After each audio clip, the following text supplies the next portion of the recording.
This is one of my memories of my childhood. Next door to us lived a great uncle. On the other side lived recent immigrants who we knew who they were. They had the same last name as my grandmother. So, and then down, 2 doors down, was another family, also from the same village across the street. Relatives everywhere. And everyone was stopping by the house on a frequent basis. And because my dad had some political pull and connections, they would often come to the house and sit and have coffee and cakes and bring their problems to my dad. Paperwork they didn't understand, immigration difficulties, difficulties with their job or the union, and then my father would talk to people. And maybe that had an influence in terms of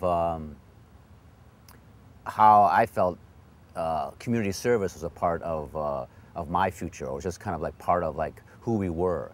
And that was kind of like maybe a cornerstone of, I think, of what my work evolved into. I think without that I wouldn't have been as generous maybe, or thought that generosity was part of my reality.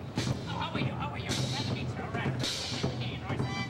So we're walking in the park in Richardson, Texas, talking to the indigenous environment here, interacting with it, getting our sense of place. How alive it is with sound, huh? There's the signage of speed limit. That tells you a lot about the culture. Limitations, rules and regulations that need to be externally imposed. And Chicago, running a theater after like 4 years became something that I was no longer artistically being fed. So I have like kind of saturation point. I said to myself, is this giving me something? And it wasn't giving me something, meaning I had done as much as I could there, and I was honest with myself. So I said, I just need a break. And so I resigned. I never had a contract with the board, and I told the board that whenever you don't want me, I'll leave, and whenever I don't want to be here, I'll leave. That's the contract. It's a handshake. And so when I was packing, I saw this listing for the University of Alaska in Fairbanks, and I applied. And the only reason I applied, here's where serendipity comes in the sense of flow. I kind of listening to the world. For some reason, magically, this listing occurred when I needed it to occur. And the only reason I responded, because I didn't even know there was a university in Alaska when I saw the listing, the reason I responded was a few years earlier, I had been in Alberta on this ranch, you know, for a week.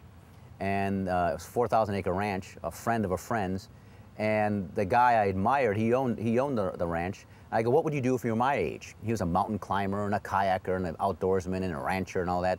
And so he said, I'd go to Alaska.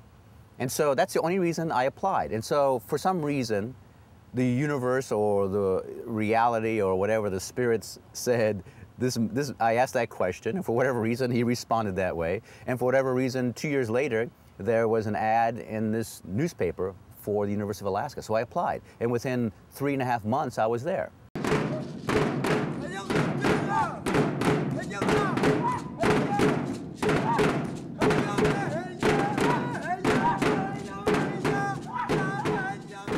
This guy calls me from Alaska Native Studies, and he goes, can I see you? So I went to visit with him, a professor, and he goes, we have this thing called Duma Theater.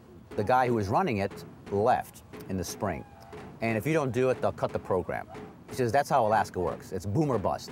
So I go, and he said, there's $100,000 in the budget. Do you want to do it? I go, yeah. I mean, I had no idea what he's talking about. My response was, I had no idea that Alaska Native people had theater. I had no idea that there was a University of Alaska a few months before. So it's all kind of like, you know, revelation. So I accepted. I didn't expect. I go, fine. And I said to him, you know, I'll take the money for the program because I don't want it to end, but I have to do it my way.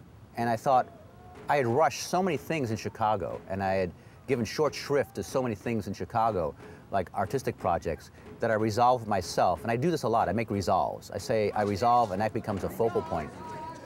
Whatever I did from there forward had to be as fully as I possibly can. I had to give it time. And it will probably be 2 years before we produce anything. And what I want the money for is to travel the state and essentially to create a research project on Alaska Native performance, which had never been done.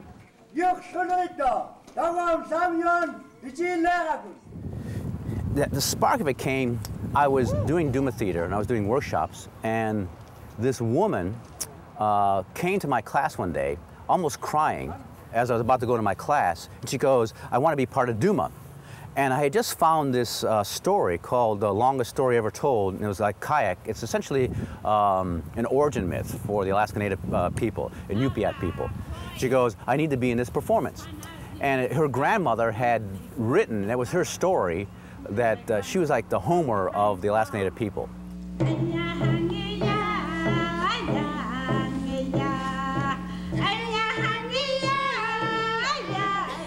I said, "Yes, of course, you must be part of it." And I thought that was kind of a confirmation of this is the play that we should do. And I still want to blow the water. Oh, yes. Really. See, there's an opportunity. You could even hear. Yes. See, this, it's theatrical. Right. We know it's a whale. We established the whale, okay? And then you come by, and you're like... And we evolved a vocabulary, a movement vocabulary, because my work is very movement and external based. I go from external to internal.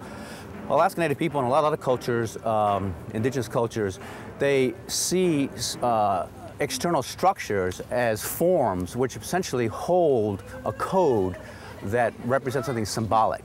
Much like language is like a code that holds something, a secret, a word means something more than just the sounds. Likewise, a gesture or a formation of the body holds more than just a formation of a body. It's basically like a hieroglyph or a code of a larger meaning. And that's biophysical way of the form of like relating to the earth and representing as well as interacting with the earth is like they do it in almost a pure bodily form way.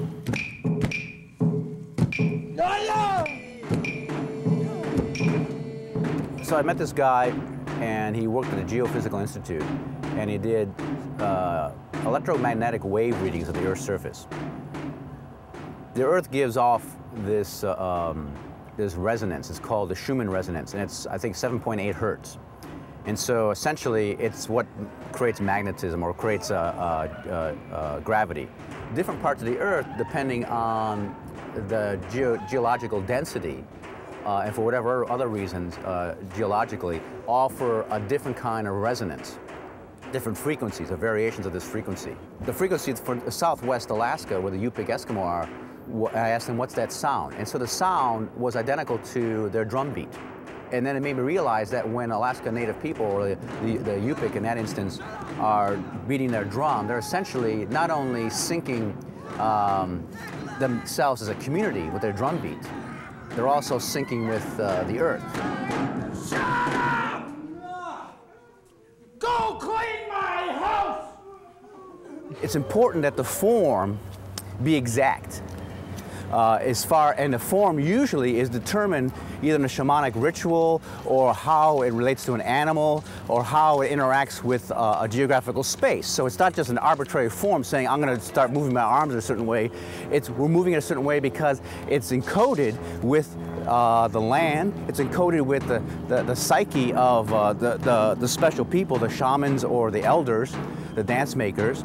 It's encoded with the structures and the colors, if it's like a graphic representation of that area. So we created a vocabulary which we basically practice, and that became like an alphabet to basically decode any story. So if someone said, "Tell this story," it's like, we'll tell it by movement. How do you tell it in movement? And the Alaska Native people, as other indigenous groups, they have dance alphabets.